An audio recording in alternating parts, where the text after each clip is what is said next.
Good morning my dear friends, my dear students, my dear YouTube viewers और मेरे दोस्तों। देखिए, आपका स्वागत है हमारे YouTube channel target with Divyanshu sir. इसको लाइक और सब्सक्राइब अवश्य करें, आपको हमारी वीडियो पसंद आती है तो। अब आप सोच रहे होंगे कि वीडियो तो पहले तो कुछ पढ़ाया नहीं, कुछ बताया नहीं। वीडियो तो मैंने ऑलरेडी बहुत सारी वीडियो डाल रखी हैं अपने यूट्यूब चैनल पर। आप पिछले कोई भी वीडियो देख के आप समझ सकते हैं कि हम आपको बनाना क्या चाहते हैं। आज हम लेकर हाजिर हैं हिंदी का शब्द भेद। और हिंदी के शब्द भेद में मैंने शब्दों का वर्गीकरण बताया था। उसके बाद जो सेकेंड हमने शब्द से रिलेटेड वीडियो डाली है, उसमें मैंने डाला था कि बनावट या रचना के आधार पर शब्द के कितने भेद हैं। ऋण, यौगिक और योग ऋण के बारे में हमने चर्चा करी है। आप उसको अच्छे से वीडियो देख लीजिएगा। अगर आप चाहते हैं इससे संबंधित वर्कशीट करवाने के लिए तो वो भी करवाएंगे। बस 4 टॉपिक हो जाए दीजिए, इसमें से एक हो चुका है, दूसरे की चर्चा करते हैं। जो दूसरा अपने आप में बहुत लेंदी है। दूसरा होता है उत्पत्ति या स्रोत के आधार पर शब्द के कितने भेद हैं। काउंटिंग में भी आता है, कभी कभी वन लाइनर प्रश्न बनता है उत्पत्ति या स्रोत के आधार पर शब्द के कितने भेद हैं, तो आपका आंसर होगा 4 भेद हैं। पहला तद्भव, तत्सम, देशज और विदेशज। यही चारों भेद हैं जो उत्पत्ति या स्रोत के आधार पर शब्द के हैं। एक बात और ध्यान रखिएगा कि जैसे ये शब्द जो है ये अथाह है, बहुत सारे। ये समझ लीजिए वोकैब सेक्शन है एक, जिसको हम वोकैब सेक्शन में ही करवाएंगे। आपको हम तद्भव तत्सम के मिनिमम 500 प्रश्न तो 500 शब्द जो है वो तद्भव का तत्सम बना के आपको दिखाएंगे। या फिर आप इतना ध्यान रखिएगा कि आपको एक वर्कशीट टाइप की करवा दी जाएगी, आप लोग पढ़ के आइएगा और उससे रिलेटेड हम आपको क्या शब्द करवाएंगे तत्सम बना के। तो इसकी बात करेंगे। जैसे हमने बोल दिया कि आखर शब्द है, आखर का तत्सम क्या होगा, तो मैं आखर का तत्सम बोलूंगा, आप लोग अपने मन में बोल देंगे कि अक्षर होता है। फिर मैं उसी को क्या करूंगा, दिखाऊंगा आपको कि हाँ क्या होता है इसका, तो मैं वो लिख दूंगा कि हाँ इसका अक्षर होता है, अक्षर लिख देंगे। तो जिस भी माध्यम से हम आपको तद्भव तत्सम करवाएंगे, बस करवाएंगे, ये जान लीजिए। फिलहाल आज हम डेफिनेशन पे चर्चा करेंगे और उसकी 2-2, 4-4 केवल एग्जांपल देंगे, बहुत ज्यादा एग्जांपल नहीं देखेंगे। एग्जांपल के लिए हम या तो फिर आपको केवल एग्जांपल की चर्चा के लिए आपको एक वर्कशीट टाइप भी करवाएंगे कि इसका ये होता है, ये परिवर्तन होता है, ऐसा अक्षर बदलता है। तो सबसे पहले हम स्टार्ट करते हैं तद्भव शब्द। देखिए, तद्भव शब्द 2 शब्दों से मिलकर बना है, तद प्लस भव। तद प्लस भव। तद मतलब उसके, तद का अर्थ क्या है, उसके। भव का मतलब है जैसा होना।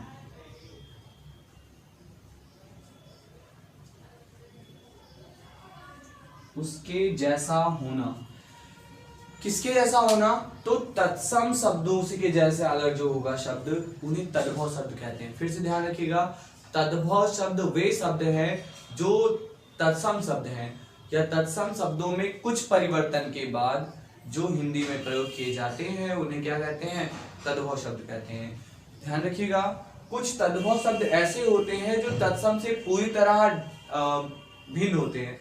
जैसे अगर हम कहते हैं कि अग्रज, अग्रज का क्या होगा, तो आप बोलेंगे बड़ा भाई, बड़ा भाई ही होता है तद्भव। तो अग्रज शब्द जो है वो तत्सम का है, बड़ा भाई क्या है, तद्भव है। तो अग्रज से कहीं भी क्या है, बड़ा भाई नहीं निकल रहा है। लेकिन अगर हम कह दें आम्र, आम्र या कूप, तो आम्र से आम बना है, तो आम जो है वो तद्भव हो जाएगा, आम्र क्या हो जाएगा, तत्सम।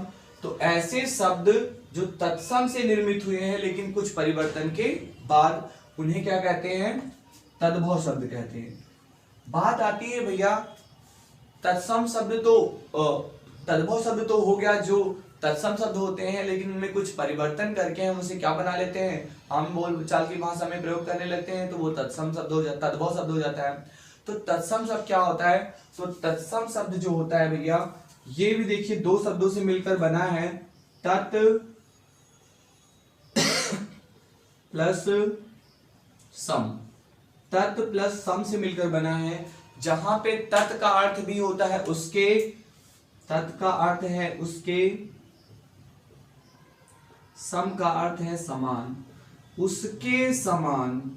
उसके मतलब किसके, ऐसे तो तद्भव में कह दिया उसके जैसा होगा, परंतु कुछ परिवर्तन के बाद ये भी कह रहा है उसके समान, लेकिन मतलब same to same, copy paste, समान।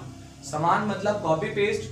जैसा होना इज अ डिफरेंट थिंग। अगर मान लो कह दे कि मेरा दोस्त जो है वो सलमान खान जैसा दिखता है, तो सलमान खान जैसा होना और सलमान खान के समान होना इज अ डिफरेंट थिंग। दोनों अलग अलग बातें हैं। जैसा होना में हो सकता है उसकी बॉडी बिल्डिंग ऐसा हो, उसकी शरीर की बनावट ऐसी जो सलमान खान जैसी हो, या फिर उसकी आंखें ऐसी हो, या उसके बोलने का तरीका वैसा हो, कुछ समानता होगा, कुछ सिमिलैरिटी होगी, तो वो तद्भव होता है। लेकिन समान होने में उसके ही समान एकदम same to same copy paste वाला होगा, तो ये इसका मतलब है उसके समान, जिसका मतलब संस्कृत, उसके मतलब क्या, संस्कृत के समान। अर्थात ऐसे शब्द जो संस्कृत के समान है, ऐसे शब्द जो संस्कृत के समान है, या आप दूसरे लैंग्वेज में कह सकते हैं कि वे शब्द जो संस्कृत के हैं वैसे ही सेम टू सेम हिंदी में प्रयोग किए जाने लगे, तो वे तत्सम शब्द हो गए। उनमें ही कुछ परिवर्तन करके आम बोलचाल की भाषा में प्रयोग किया जाने लगा, तो वो तद्भव शब्द हो गए। तो ध्यान रखिएगा, आम्र शब्द होता है, आम्रम शब्द होता है, ये संस्कृत का है, और आम्रम शब्द से ही आम्र बना है, और आम्र जो है हिंदी में प्रयोग किया गया, तो वो तत्सम शब्द हो गया, शुद्ध शब्द। जबकि आम्र बोलने में प्रॉब्लम हो रही थी होगी, या जो भी डिफरेंट जो भी रीजन रहा हो, लेकिन आम्र में परिवर्तन करके आम कर दिया गया, तो वो आम शब्द क्या हो गया है, तद्भव हो गया। इनके दोनों के बीच की कड़ी जो होती है, तद्भव और तत्सम के बीच की कड़ी को अर्ध तत्सम कहा जाता है। क्या कहा जाता है, अर्ध तत्सम।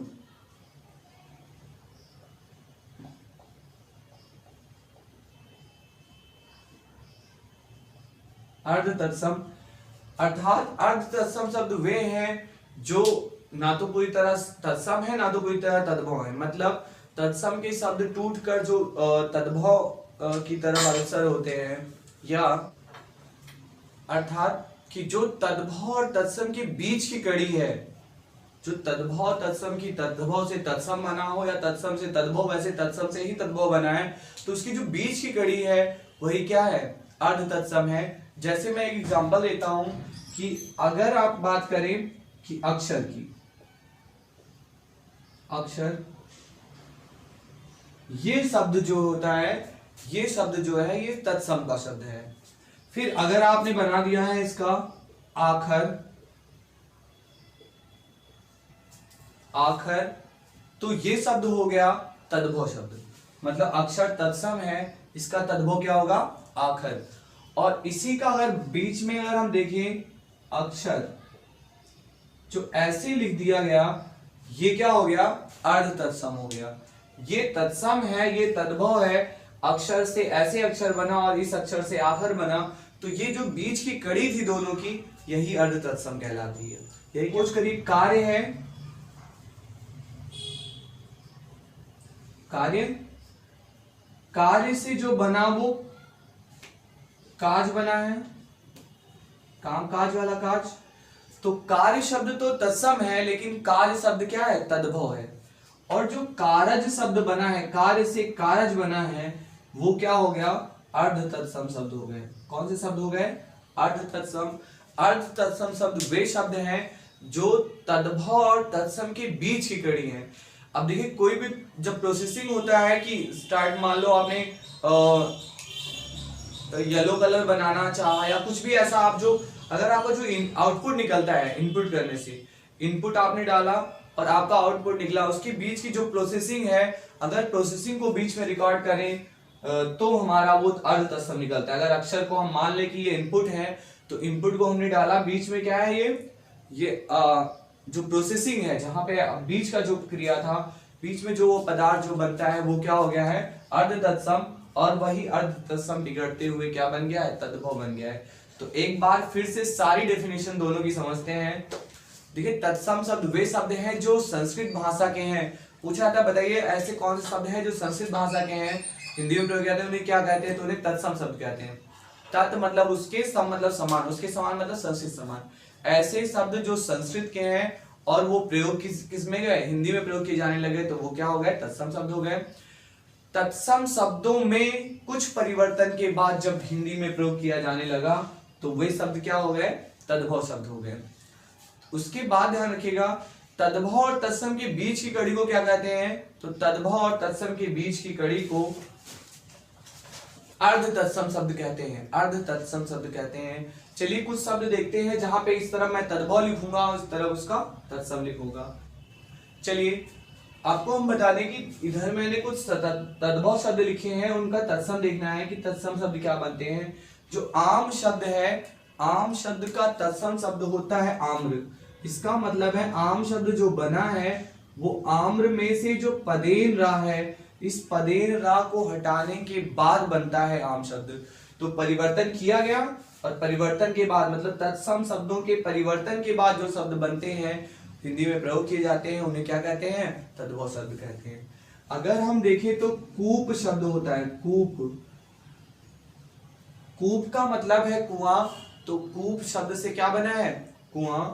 अग्नि मतलब आग, तो यहां पे अग्नि नहीं रहेगा, यहां पे आग रहेगा और यहां पे अग्नि रहेगा। अग्नि शब्द जो है वो तत्सम शब्द है, जबकि अग्नि शब्द का परिवर्तन के बाद क्या बन जाता है? आग बोलने लगते हैं। वैसे ही जो वत्स शब्द है, वत्स जो होता है वो तत्सम शब्द है, वत्स। और वत्स का जो बच्चा होता है वो क्या है? तद्भव। तो कुछ शब्द ऐसे होते हैं जो पूरी तरह डिफरेंट होते हैं। अब देखिए वत्स से बच्चा क्या बना है? कुछ परिवर्तन नहीं हुआ है, लगभग बहुत ज्यादा परिवर्तन हो गया है, पूरा पूरा डिफर है। तो वत्स जो है, वत्स का तद्भव क्या हो गया? बच्चा। अनाड़ी का तत्सम क्या बनेगा? अनार्य। क्या बनेगा? अनार्य। अनार्य तद्भव तत्सम शब्द है और उसका तद्भव क्या होगा? अनाड़ी। 18 देखिए, 18 का होता है अष्टादश। अष्टादश, ध्यान रखिएगा अष्टादश जो शब्द है ये संस्कृत का है, संस्कृत की गिनती है। तो कोई भी हिंदी की गिनती अगर उसको तत्सम में लिखना होगा तो आप संस्कृत वर्जन ही लिख देंगे, संस्कृत में हिंदी की गिनती को लिख देंगे तो वही उसका तत्सम होगा। तो अष्टादश जो है 18 की है। अटारी का होता है अट्टालिका। अट्टालिका,